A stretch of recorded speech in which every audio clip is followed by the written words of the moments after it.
Hello everyone, एक query है कि वेदर फॉरेन सिटीजन, अगर कोई फॉरेन सिटीजन जो कि अपॉइंट होते हैं as director, full time director, managing director और ऑर्डिनरी कोई भी डायरेक्टर हो गया on the board of an Indian company, तो whether they need to obtain, क्या उनको ऑप्टेन करना है PAN in India compulsorily under the income tax act? तो इसका आंसर है no.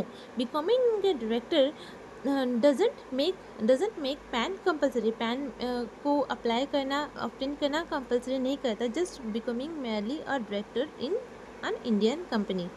PAN is required only if Income Tax Act specifically requires it, and it is mentioned in Circular number 12 of 2014 dated 22 May 2014 of MCA circular. ठीक है, MCA का circular follow check कर सकते हो। उसमें ये मेंशन किया गया है कि PAN is mandatory for a foreign national only if he or she is required to possess PAN under the income tax act.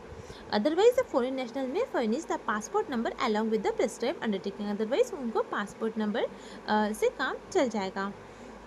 Again, income tax act का सेक्शन 139A में मैंडेटरीली का बोला गया है कौन कौन सी केस में पैन ऑप्टेन करना कंपलसरी है। एंड वो केसेस है, अगर कोई पर्सन का अगर कोई पर्सन फाइल करता है income tax return in India और he has taxable income in India, उसका कोई टैक्सेबल इनकम है इन इंडिया, और he enters into certain specified transaction where PAN is mandatory, या फिर वो कोई स्पेसिफाइड ट्रांजैक्शन में एंटर करते हैं जहाँ पे पैन मैंडेटरी है, और where any other provisions of the income tax act requires quoting of PAN, या फिर कोई other provisions of income tax act के तहत उनका कोटिंग ऑफ पैन कहीं पर मैंडेटरी है, तो उस केस में उनको पैन ऑप्टेन करना कंपलसरी रहेगा। अदरवाइज पासपोर्ट से काम चल जाएगा। एंड कोटिंग ऑफ पैन कहाँ पे चाहिए, उसके लिए आप रूल 114 भी फॉलो कर सकते हो। तो अगर मैं आपको एक एग्जांपल के साथ समझाऊँ, तो सपोज मिस्टर ए है जो कि सिटीजन है, यूके के, और उनको अपॉइंट किया जा रहा है as director in Indian company, और उनका कोई भी इनकम नहीं है, उनका कोई टैक्स, वो फाइल नहीं करते income tax return in India, उनका कोई टैक्सेबल इनकम भी नहीं है। सपोज उनका डायरेक्टर का रेम्यूनरेशन भी नहीं है, तो उनका कोई टैक्सेबल इनकम भी नहीं है इंडिया से, ना ही वो कोई स्पेसिफाइड ट्रांजैक्शन में एंटर किए हैं उनका, और ना ही वो कोई ऐसे ट्रांजैक्शन में एंटर किए हैं जहाँ पे reporting of PAN is mandatory है।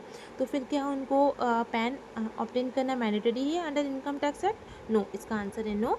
तो फिर उनको पैन ऑप्टेन करना मैंडेटरी नहीं है। अगर इसी केस में अगर हम उनको डायरेक्टर का रेम्यूनरेशन कुछ मिल रहा होता, तो उनका एक इनकम आ जाता फ्रॉम इंडिया जो कि टैक्सेबल होता इन इंडिया, तो फिर उनको पैन ऑप्टेन करना मैंडेटरी हो जाता। तो पैन ऑप्टेन करना फॉर फॉरेन सिटीजन जो कि डायरेक्टर है और इंडियन कंपनी के बोर्ड में, उनको कंपल्सरीली पैन ऑप्टेन करना मैंडेटरी नहीं होता है। अगर आपको वीडियो समझ में आया है तो इसको लाइक एंड सब्सक्राइब जरूर करें। Thank you.